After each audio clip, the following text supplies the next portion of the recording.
The view that Mr. Jenkins should have of the sea is totally obscured by these boards just 3 feet from his window. So I found this video from 1972. I have absolutely no clue why it popped up in my feed at all, but it's the curious case of the blocked window. Okay, this is originally aired by BBC, and I've already watched this twice. Normally, it's first time reactions. We watch it together, never seen the videos before. That's the normal format of the video or of the channel, right? This one I've watched a couple times, maybe 3. You have to see it. You have to see it. So we're going to check it out. So basically this guy bought a house, okay? And then found out that there's these giant boards blocking his windows. Well, the neighbor doesn't want them took down. It's protected by the law of lights, okay? So what I can gather from this, from the comment section, is basically if you have natural light coming in, I'm assuming direct sunlight, whatever, right? And you've lived there for 20 years with this direct sunlight coming in, then it's protected. Nobody can, even on the neighbor's property, the neighbor cannot build on that property to block your light. So these boards were up when he bought the house, so there's nothing he could do about it. He bought the house as is. The neighbor already had the boards up blocking the light, so there's nothing he can do about it. And what I've gathered is the lady doesn't want them took down, probably because they're kind of like a placeholder, right? So, because if they take them down and then he has the 20-year thing, then he's protected, then they wouldn't legally be able to build like a house or something there, right? So it's like a placeholder, because if they took it down, he gets the light. They can't take the light from him, I think. But you got to see this, guys. You got to see this. We're going to check it out. This is Melrose, a substantial Victorian villa in the village of Bacton-on-Sea on the east coast. It was bought 3 years ago by Mr. Max Jenkins, and since then he spent a lot of money improving it. For the £3,500 that he paid for it, you might think that he got something of a bargain. But comment section says that the house is there, and the last time it was on the market was for $311,000. So 100 times the price, if I did the math right, which is insane. there's one big snag. He can't look out of his window. The view that Mr. Jenkins should have of the sea is totally obscured by these boards just 3 feet from his window. Yep. And it's not only the ground floor window either, for at the top of the telegraph poles are more boards which block the light and the view from the upstairs window. And if you're wondering why on earth Mr. Jenkins doesn't remove the boards, well, the answer is that he can't, because they're not on his property. In fact, they're on land belonging to his next-door neighbour. And if you think that his next-door neighbour has every right to protect her privacy, well, of course she has. But she doesn't actually live here. Nobody lives here. And except for a few weeks in the year, this house is empty.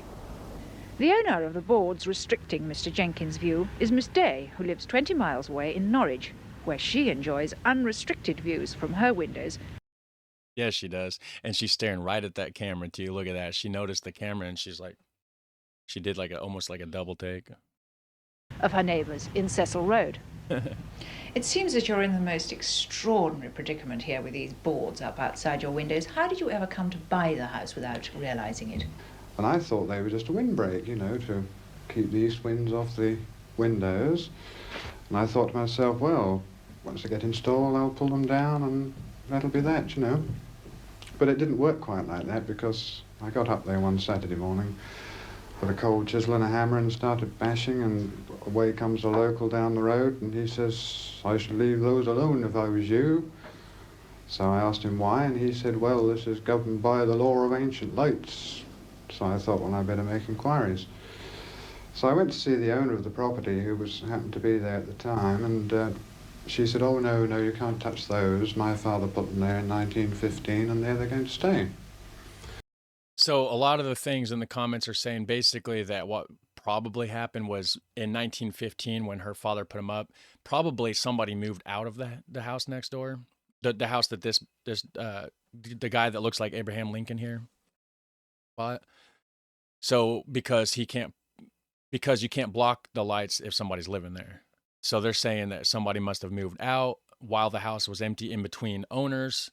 The guy must have put the boards up to basically block the light as a placeholder so that then he was able to build a house there or sell the property to then have a house be built on there to basically continue to protect the value of his property, to protect the fact that, hey, I can still build a giant house here if I want, as long as I put that as a placeholder. That's the general consensus that I'm gathering. Let me know. I mean, of course, definitely let me know what you're thinking about it.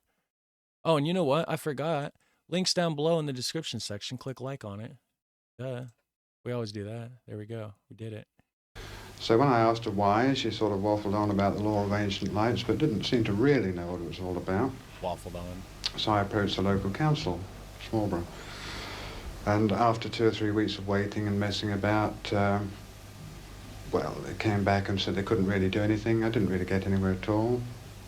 Then I went to my solicitor, and he sort of waffled on again about ancient lights and got a few books out and said, well, I'll come back to you when I found out more. But again, nothing happened. So in desperation in the end, I approached Ralph Howell, the local Conservative MP. And I must say he was most helpful. He came hearing over and said, well, this is absolutely ludicrous in this day and age, you know, it can't just be allowed to stay. I'll go and talk to Miss Day, and I'm sure she'll take them down if I appeal to her better nature. Anyway, he came back about half an hour later and said, you were dead right, Mr. Jenkins, over my dead body. Considering that Miss Day doesn't even live here, surely with a little persuasion she would allow you to take these boards down, wouldn't she? Oh, no, she was most adamant. Oh, no. Absolutely adamant about it, both to me and to Ralph Howell, the MP. Definitely must not come down in her lifetime. And so I came to this street in Norwich where Miss Day lives in this house and where she spends 3/4 of her year. I knocked at the door and I asked her, would she be prepared to tell me why she insists on keeping the boards up? She declined to comment. She said she had no wish to say anything, and in fact, to all intents and purposes, she really refused to say anything to me. Well, what can I do? I don't want to go to court and be involved in a lot of expense. It's just an eyesore and a darn nuisance, and it seems to me I've either got to put up with it or wait for somebody to come along and say, well, this is the thing to do, perhaps. You know, and the thing about it is like, you see both sides of it. You know, you definitely see this guy's point of view, and it's like, wow, she's being kind of an asshole. Just let me take the things down so I can get some sunlight, right? But on the other hand, you also got the argument of like, what if she was planning on building a house there? Or what if she was planning on selling the property in the hopes of selling it to somebody that wants to build a house there, and she just hasn't got around to doing it yet, so she just wants to keep that there as a placeholder to protect her investment. So there's definitely both sides to be seen. It's not just kind of one or the other, you know what I mean? I definitely see both sides. It's just interesting. I've never heard of anything like this. That's why I wanted to share it with you guys. Perhaps there is some way around this law that I haven't heard about yet.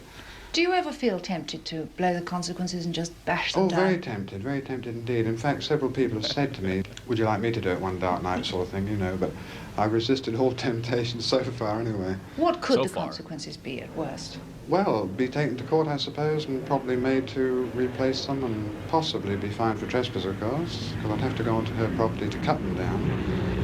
Everybody who comes to see me, they motor down the road, and the first question they ask is, whatever have you got those boards over your window for, you know? And you get so fed up with telling the same tale over and over again as to why they're there and what you're trying to do about it, that if I could get rid of them, I should be a very happy man. Interesting, right? Interesting. That's what I thought. So, ancient lights. Ancient lights, guys. Have you ever heard about it? Have you ever heard of this? Is there any other weird, odd things that have happened that we should take a look at? That'd be interesting. Maybe some new kind of format we could do on the channel along with the reactions, right? I could also just kind of share videos like this that I've already seen and just talk about them from a different point of view, from already watched it kind of reaction versus first time watching. Let me know what you think. I don't know. You guys have a super fun, awesome day. Hit like, hit subscribe, hit the notification bell so you don't miss out on any of these future videos. And you guys have a super fun, awesome day. I will catch you in the next one. Take care. Bye.